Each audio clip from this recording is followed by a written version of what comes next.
Hello.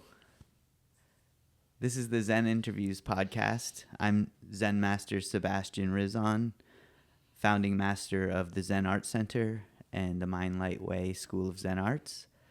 This week I'll be taking questions from one of the Zen Art Center community members, Nadia, and she will be just asking me anything that's on her mind this week. So, with that said, let's jump right into the questions. What's on your mind this week? So now talking about letting go as a topic. So, which we hear often, let go of this, let go of that. So first, my first question is, what do you specifically, what do you mean when you say letting go? Or in the context of Zen, what is it? What does it mean to say let it go? It means trying not to be attached to any of your thoughts and feelings and opinions in the most general sense. One of the final goals of this practice is to let go of all of your mental constructs and conceptual thinking, and to stop drawing lines around things that don't really exist, and to recognize what is the underlying essence of everything. There's something there that ties everything together, but as long as you're sectioning things off into like, this is a chair, this is a microphone, you're Nadia and I'm Sebastian, like those are all conceptual ideas which are hiding the true reality of what's there, the truth of nature, which in Zen and Buddhism we call the dharma. And that is the point of the teachings, is to learn, to know, and to understand, and to experience the dharma. So, and then in that sense, letting go of thoughts and mental constructs, so meaning not being attached to ideas and feelings, is essential, primordial to discovering the truth of nature. So that's why we're cultivating letting go. Yeah, and I'll also acknowledge that there is a tension there, because the things that we need to survive require us to see the world in that way, with these mental constructs, with conceptual thinking. We have to be able to recognize that's an apple, that's food, I need food. We have evolved to see things that way for our survival. So you can't completely ignore that if you want to survive. But you have to recognize the limitations of that way of thinking, and that it is a representation of something that's true, but it is not the truth. And so in order to get to the deeper truth, you have to strip away those conceptual boundaries that we put around everything. So then how to work on letting go and get rid of these mental constructs? Yeah, that's why we call it Zen Practice, because you have to practice.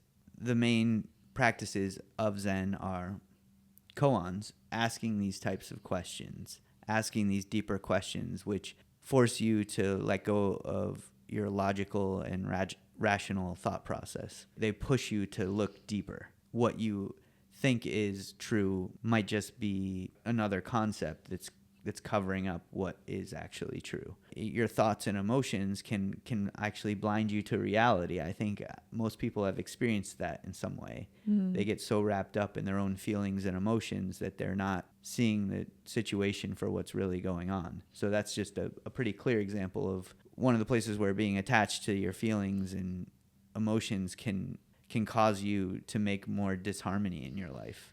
But how to practice letting go? To practice letting go, that's why we use meditation. We are trying to learn how to let go. So sitting meditation is a version of that. We're focusing our mind on one thing, usually a mantra, and using that mantra to try to push all of the other thoughts out of our mind, to stop our mind from wandering by focusing it on one thing. One of the ways I am also teaching is how you do that outside of when you're sitting, because you have to go and live your life. So you can turn anything you're doing, whatever task you're doing in front of you, just focus on that task.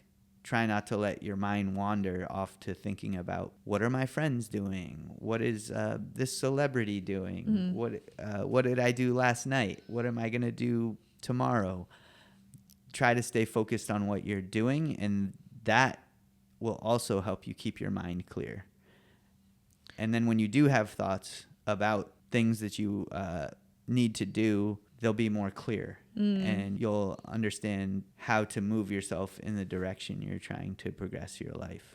Would you say that for someone who's just starting, that there is a need for something like sitting meditation before one could be able to use every single activity that they're doing throughout the day as a form of meditation? Or would you say that anybody at any time, at any level, can just like use the activity to be in the present moment? Yeah, I think you can just use anything to be your meditation. I think that is actually more critical than being able to sit and meditate. But I think those two practices complement each other. You get better at focusing your mind when there's no stimulation, then you learn how to focus your mind when you have stimulation. There's also ways you can practice moving meditation. I used to practice through martial arts, training on martial arts, keeping my mind focused on doing martial arts. You can use that. You could do the same thing with an artistic practice like painting, writing, dance, playing music.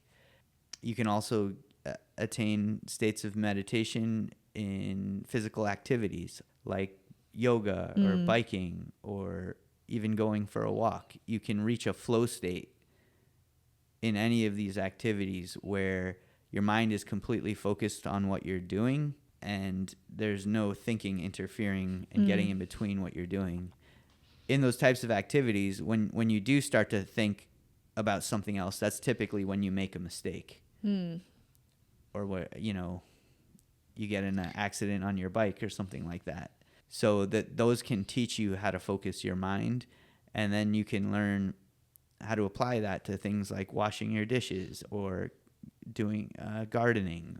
Yes. And cleaning your room, things like that. Everything you do can eventually become a meditation. And that was really the practice of what we were learning at living at the temple. We were using sitting meditation. We were hearing the teachings of our teacher, which I'm trying to pass on to my students now. And then we were trying to apply this all to our martial arts practice and to our daily living and all of these different aspects of our life, to your job, things like that. And I think if you start to do that, you'll notice when you are in these meditative states, the work you're doing, whatever it is, improves and you get more effective at the things you're trying to do. That is the result of a clear mind. Yeah, I my own personal experience about this is it was helpful for me to sit and meditate because my brain was like going on 100 miles an hour. So it was easier for me to sit and meditate first with no other mental stimulation, or do some kind of high intensity workout training, which stops the brain from like thinking because you need the blood like in all of your muscles. So basically it forces you not to think before being able to use all other activities in my life as a meditation, just because of how I used to be very hyper. So I wouldn't have been able, I think, to just, for example, do the dishes and have that being my meditative practice if I wasn't able to sit and meditate first. I would agree to a certain extent. I very much struggled with sitting meditation. I had way too much energy to sit still.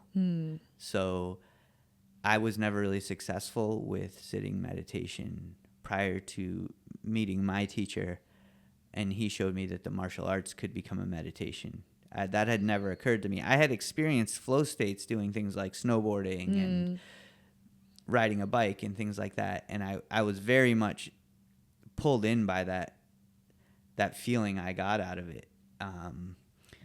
And then I learned that you could tap into the same thing through a controlled practice like martial arts, or I hear a lot of people get the same feeling out of yoga or stretching or things like that. So for me, that is where I learned to turn those activities into a meditation. And then it became much easier for me to sit and meditate for long periods of time after that. So for me, I came in from the opposite way. But I agree that if I just tried to meditate on eating or doing my dishes, I had heard that many times, but I never managed to attain that state of mind. And so that's why with my school, I'm calling it the Zen Art Center, because I'm trying to teach that any art form can be a way to learn this way to focus your mind. So that's a good transition, because I wanted to talk about arts too, and how arts connect to Zen and spirituality and clearing the mind. So what are your thoughts about the topic first? And then I'll ask some questions. About the arts. About the role of arts. Let's start with this. How do you see, I think beyond spirituality and Zen, what is the goal of or role of arts in a human life? Let's start off by defining art, because I think a lot of people think of art as many different things. I think there's many definitions which are valid. So for me, I personally define art as anything you put your heart into, any endeavor you're putting your heart into. And I should note that I use the word heart and mind interchangeably. So it's anything that you're putting your heart into. So in that regard, an art can become a way to focus your mind. It can also become a way to take what's in your mind, which only exists in your mind, and bring it out into reality and provide a reflection of what's in your mind. So I mentioned before that the artistic practice can be a way to attain a state of meditation. When you're in that state creating, then you're going to bring something that's in your mind out into reality. And that can give you a small reflection of what's in your mind. In Buddhism, in Zen, we're trying to understand the dharma, which is the truth of nature, or the nature of truth. In order to understand that, you have to understand what's at the foundation of everything, and the foundation of all of your knowledge. At the foundation of all your knowledge, everything you know is through your mind and your experiences of your mind.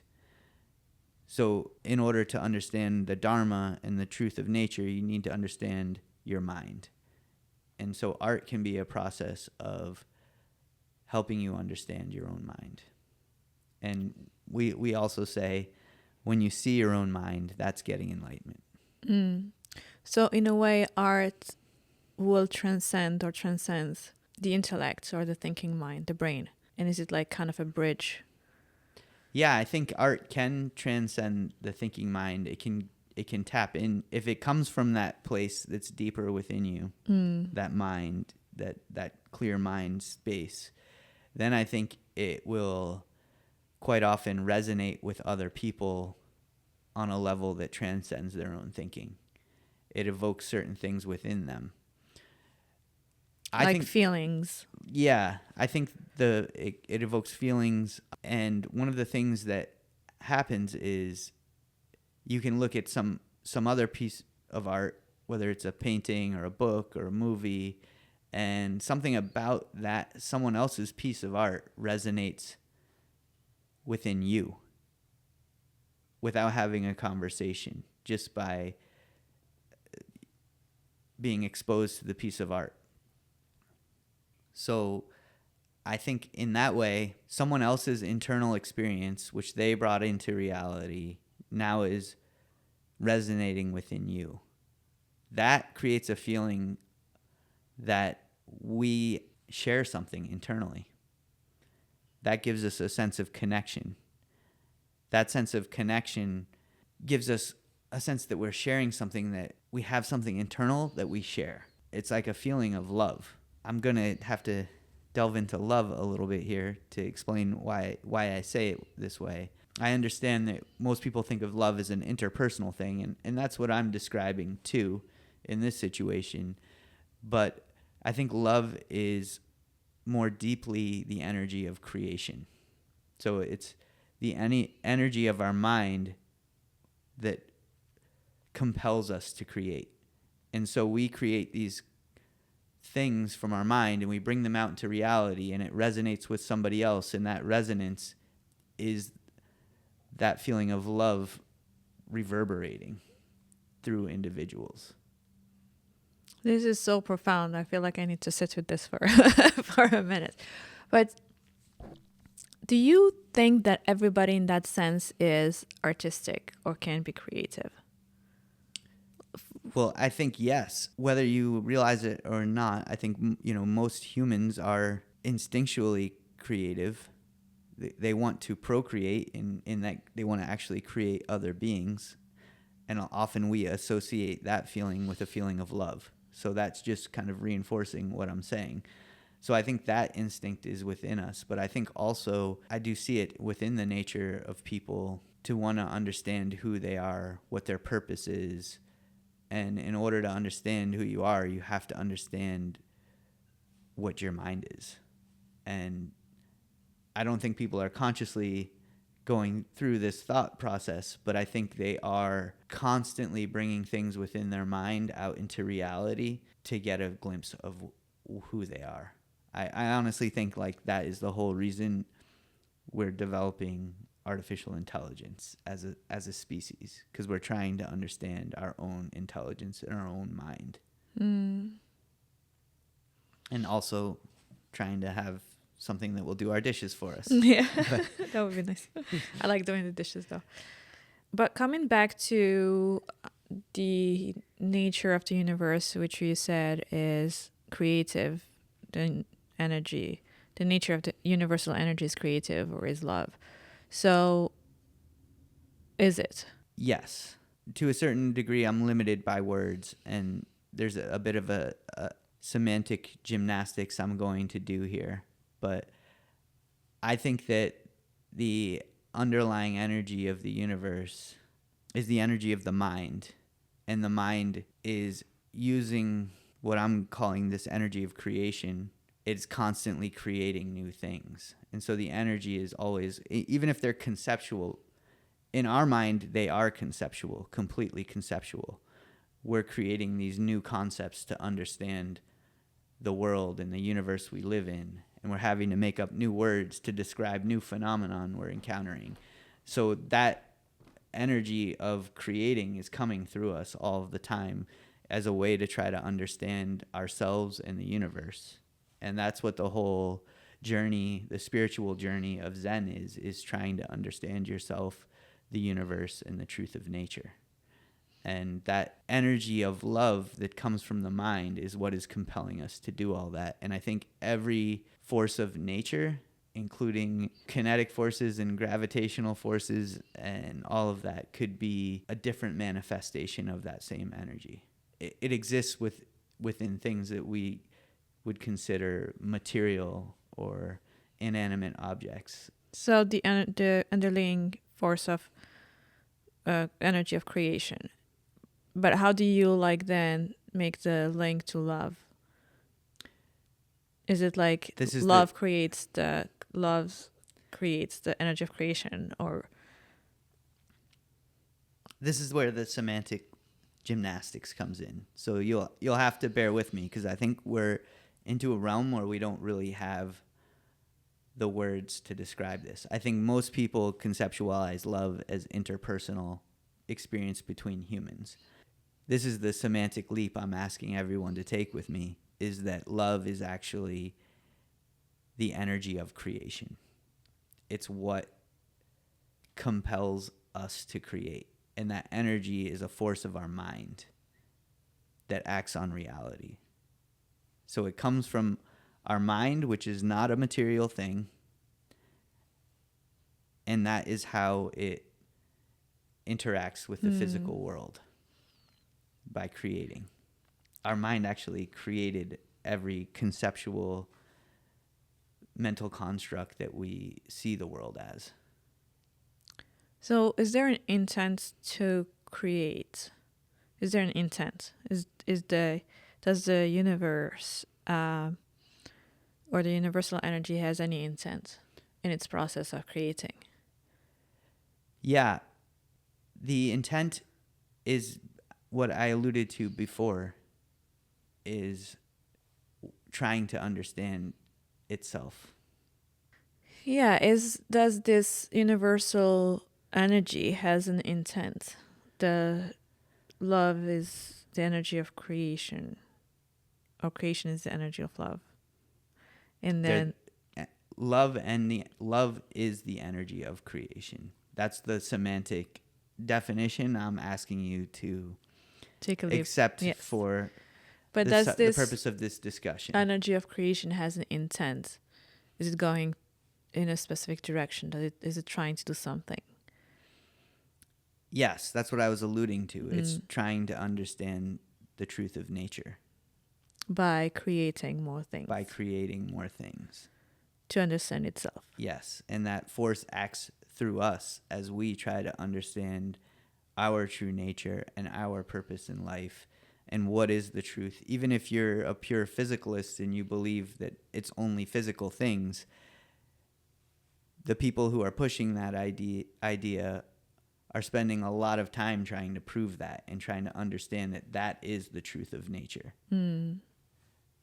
I personally don't agree with that, with that view of the world, but I think it's undeniable that they're on the same goal of trying to understand the universe, trying to understand themselves, trying to understand the origin of all these things.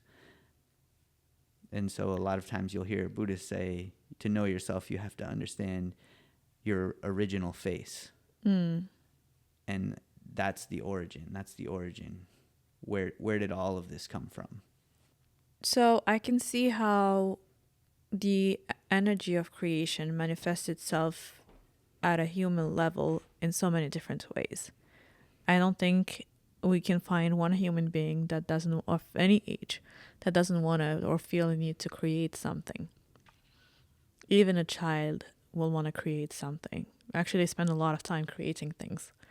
And as adults, we want to create something too. Whether we do it through, if you're in IT, you're creating a program or an app, or even if you're just cooking, you're creating something too. If you're an artist, it's even easier to say you're creating art. But to connect it, to circle it back to art, so then anything is an art. If an art is the process of creating from the heart. Yeah, or it's anything, as I said, it's anything you're putting your mind into or your heart into.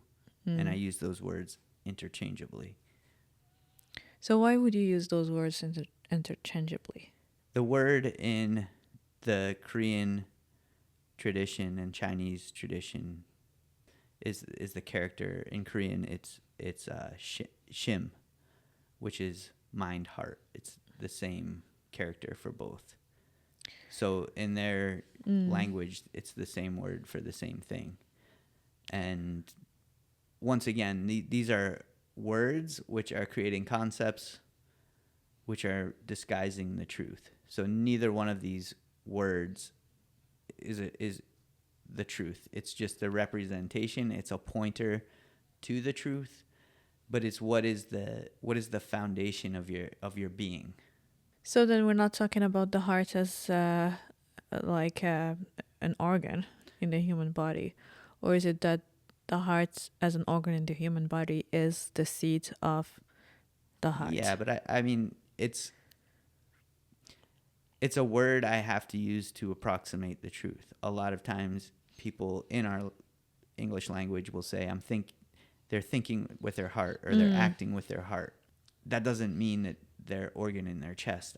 I don't think most people mean that literally. They're speaking about something deeper within them that is compelling them to do something.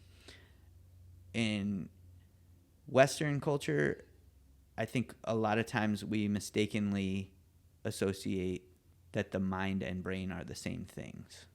And that's why I prefer to use mind and heart, depending on my audience.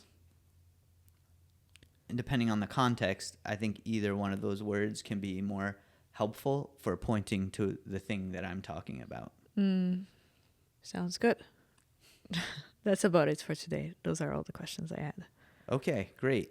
Well, thank you so much for your questions. I really appreciate you taking the time to sit with me and ask me these really thought-provoking questions.